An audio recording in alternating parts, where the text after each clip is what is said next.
My life has always been quite ordinary. I work from 9 to 5, have a stable and predictable routine. I live in a simple but comfortable house where every detail is familiar to me. I grew up hearing horror stories, but never paid much attention to them. I've always been a skeptic, the type who laughs during horror movies and ignores scary stories told around the campfire. My childhood was full of scary tales that my friends loved to share. Stories of monsters in the closet, creatures under the bed, and dark entities chasing the unwary. While my friends trembled and got terrified, I would just shrug, convinced that it was all just fertile imagination and old superstitions. During my teenage years, my skepticism only grew stronger.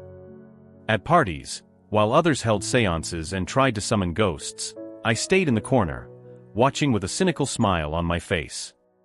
To me, the world was a rational and logical place where every event had a scientific explanation. Even in adulthood, when colleagues exchanged stories of inexplicable events, I was always the first to seek a rational explanation. I never imagined that one day I would be telling one of those stories. A story that still makes me question everything I have always believed in. It was a night like any other. I was in the living room, watching TV after a long day at work.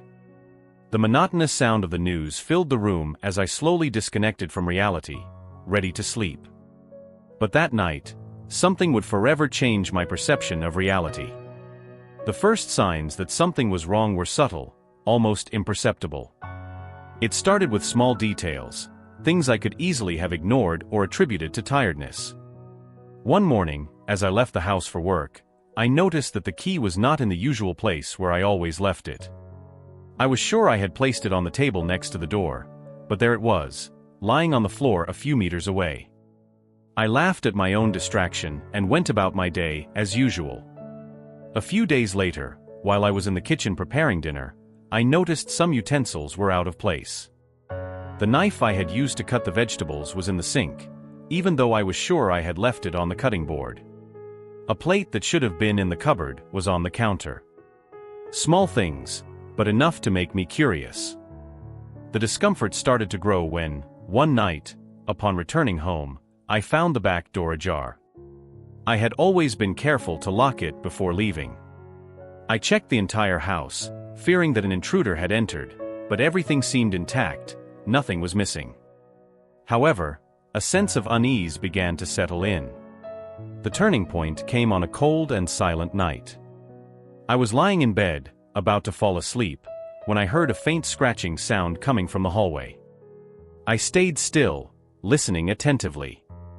The sound stopped, and I, trying to rationalize, thought it might be some animal outside. But the feeling that something was wrong persisted. I started locking all the doors before bed, making sure every window was properly closed. Even so, some mornings I would wake up to find doors open that I was certain I had closed. I began to question my sanity. Was I really locking everything? Was I forgetting? Or was something else happening? These small events began to erode my skepticism. Every detail out of place, every door open that I was sure I had closed, fueled a growing unease inside me. I felt I was being tested by something I couldn't understand, something that began to challenge all my convictions. The events began to intensify. It wasn't just open doors or misplaced keys anymore. Objects in my house seemed to move on their own. One night, I came home to find the living room in complete disarray. The books, which I always kept organized on the shelf, were scattered across the floor. Couch cushions were thrown around, and the TV remote, which I always left on the coffee table, was now on the floor under the table. I tried to rationalize, thinking maybe I had left a window open and the wind had caused everything. But upon checking, all the windows were closed and locked. A chill ran down my spine. Something was definitely not right. The next morning, as I went to have breakfast, I found all the kitchen chairs stacked on top of each other in the middle of the room. It was impossible for me to have done that and not remember. The feeling of being watched intensified. It was as if with every step I took inside my own house, something invisible was there, accompanying me, meddling with my things, disrupting my life. One night, while trying to focus on work, I heard a noise of something falling in the bathroom. I rushed over and found the mirror from the cabinet lying in the sink, shattered into pieces. I was sure it had been securely fixed to the wall just minutes before. I carefully picked up the glass shards, my mind spinning with thoughts of intruders or some phenomenon I couldn't explain. The culmination of these events occurred when I arrived home to find the kitchen table overturned. Plates and utensils were scattered on the floor, and the feeling of discomfort transformed into sheer terror. I began to feel that I wasn't alone, that there was something or someone there with me, moving my things, challenging my sanity. Each passing day, my home, once a sanctuary of peace, became a scene of chaos and uncertainty. Every misplaced object was a constant reminder that something was wrong, something I couldn't see but was definitely there, altering my reality in disturbing ways. Then, one night, fear reached a new level. I was already restless with all the strange events unfolding, but nothing could prepare me for what was to come. I went to bed, trying to convince myself that everything had a logical explanation, despite all the evidence to the contrary. Exhaustion finally overtook me, and I eventually fell asleep. I woke up suddenly in the middle of the night, overwhelmed by the crushing sensation that someone was in the room with me. My heart raced, but my body was paralyzed, unable to move. The darkness felt thicker than usual, almost tangible. With great effort, I shifted my eyes, and that's when I saw it. In the corner of the room, there was a shadowy figure, indistinct but undeniably there. It seemed composed of pure darkness, a shadow denser than the night itself. It had no face, yet I could feel its eyes fixed on me, observing every movement. The air was heavy, difficult to breathe, and an icy coldness permeated the atmosphere. The figure began to move slowly toward me, each step echoing in the sepulchral silence of the room. I tried to scream, but my voice wouldn't come out. Panic gripped me as the entity approached, coming so close that I could feel its oppressive presence. Every second felt like an eternity. Finally, I managed to move a finger, then my hand, and with superhuman effort, regained control of my body. In an instant, the figure vanished as if it had never been there.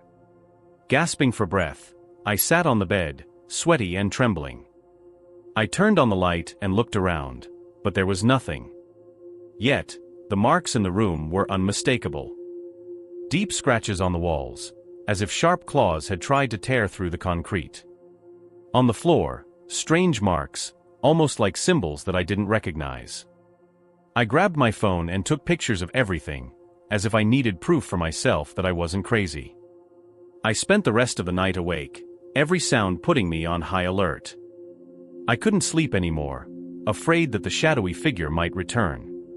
The silence of the early morning was never so oppressive, and the darkness never seemed so filled with invisible threats. The days that followed that night of terror were dark and filled with uncertainty. Every corner of my house seemed to hide a mystery, and the presence I felt in my room wouldn't leave my mind. The shadowy figure became an obsession, an entity I needed to understand to regain peace. The next night, I lay in bed with all my senses alert. I was exhausted, but fear kept me awake.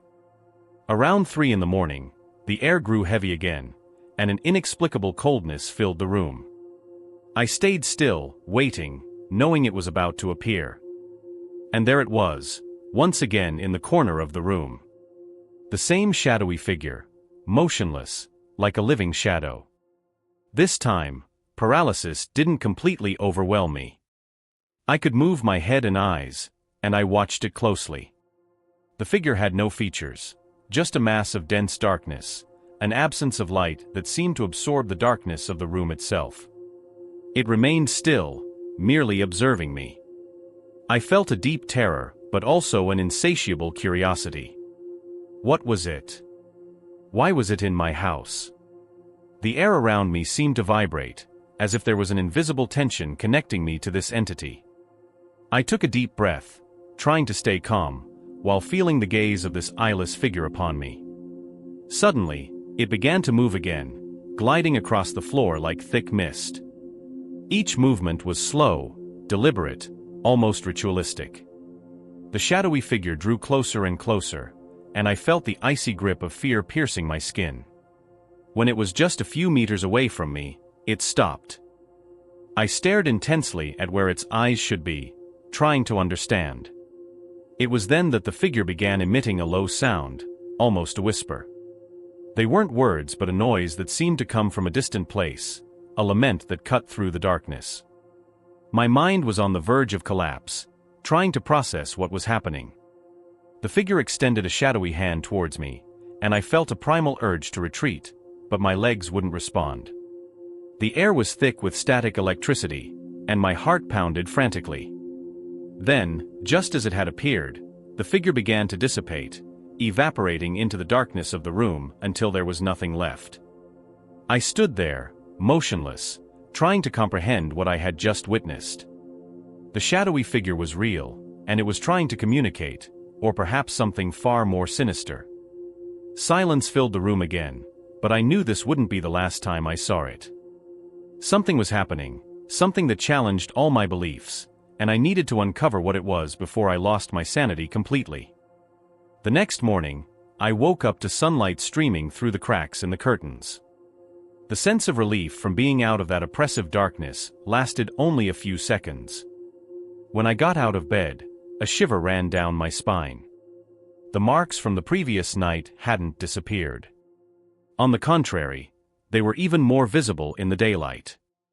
The walls of my room were covered in deep scratches, as if sharp claws had torn through the paint and plaster. The symbols on the floor, which I had seen the night before, were unsettling. Abstract, almost primitive shapes that I didn't recognize, yet instinctively felt had some meaningful connection. I took photos with my phone, trying to document proof that I wasn't insane. Each scratch seemed to tell a story of pain and suffering. I ran my fingers over them, feeling the roughness of the lines etched into the wall. Whatever that shadowy figure was, it left a physical trace in my space, something that couldn't easily be dismissed as a dream or hallucination. I spent the day frantically researching, trying to find any information that could explain those marks.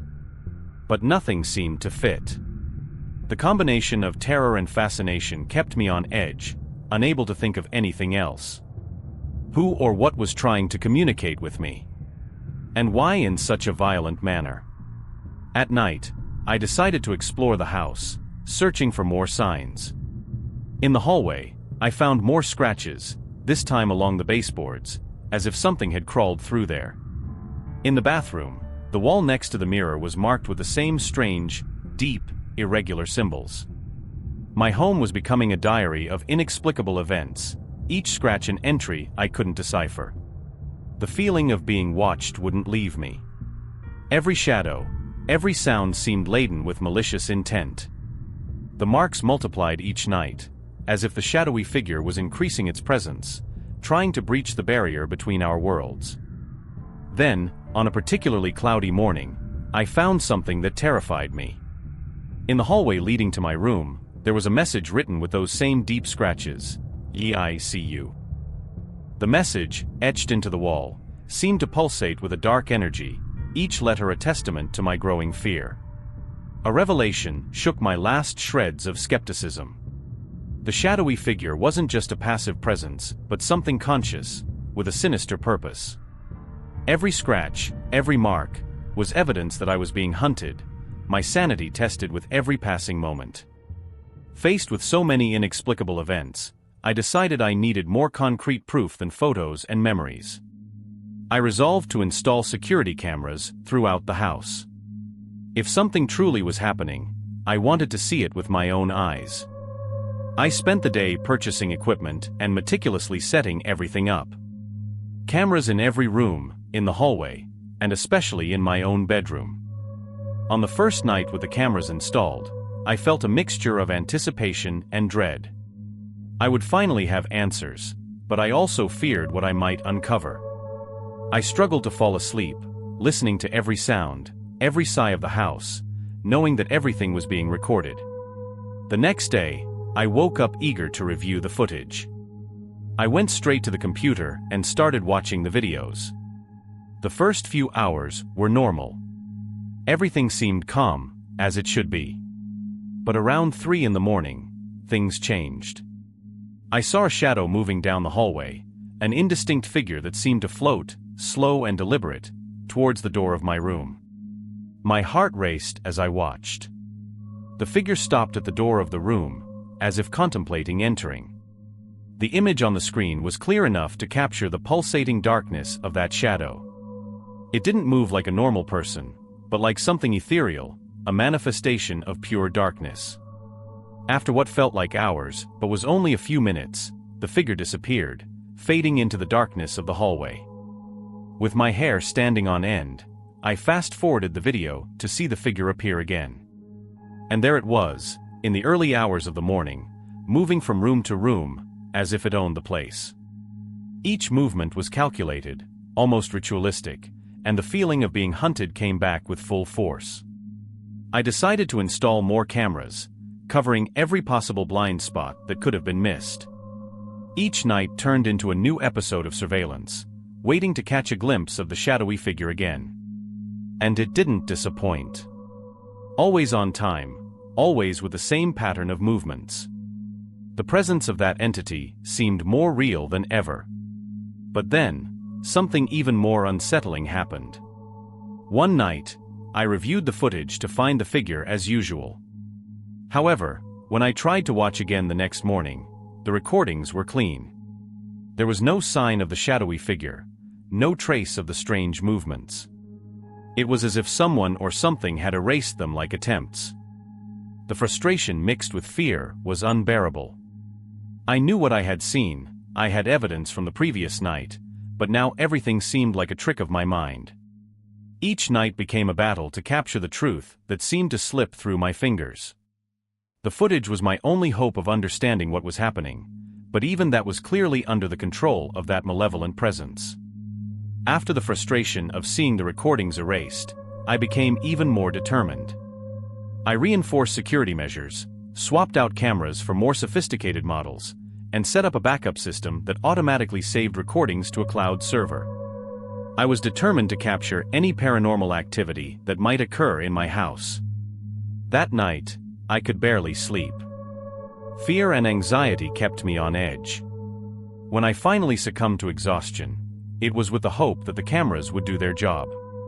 The next morning, I found myself immediately in front of the computer, heart pounding as I opened the footage. As I scrolled through the early hours, everything seemed normal. But again, around 3 in the morning, the atmosphere shifted. The camera in the hallway captured the same shadow slowly materializing from the darkness. This time, the image seemed even clearer. The figure moved with an unnatural fluidity, as if defying the laws of physics. The shadowy figure stopped in front of my bedroom door, but this time, it entered. The camera in my room showed the shadow gliding through the door, approaching the bed. The terror I felt as I watched was visceral. The figure stood beside the bed, watching me sleep. Each second felt like an eternity. Suddenly, the figure reached out towards me. A sensation of cold and dread shot through my body. The shadow then did something it had never done before. It leaned over me, as if whispering something into my ear. The cameras captured an image, but the audio picked up no sound, just an oppressive silence. But the most disturbing part was yet to come. When the figure disappeared, the video showed something even stranger. I, still asleep, began to move erratically. My hands made careful gestures, and an expression of agony took over my face. It seemed as though I was trapped in a nightmare, struggling against something invisible. In the following nights, the presence continued to appear, and with each viewing of the recordings, the scenes grew more terrifying. I watched the shadow move objects, open doors, and even scratch the walls, leaving marks that I found the next morning. The figure's behavior became increasingly aggressive, as if gaining strength. Frustration and fear mingled as I watched the recordings, trying to find a pattern, an explanation. However, the most unsettling thing of all occurred one morning as I reviewed the footage from the previous night.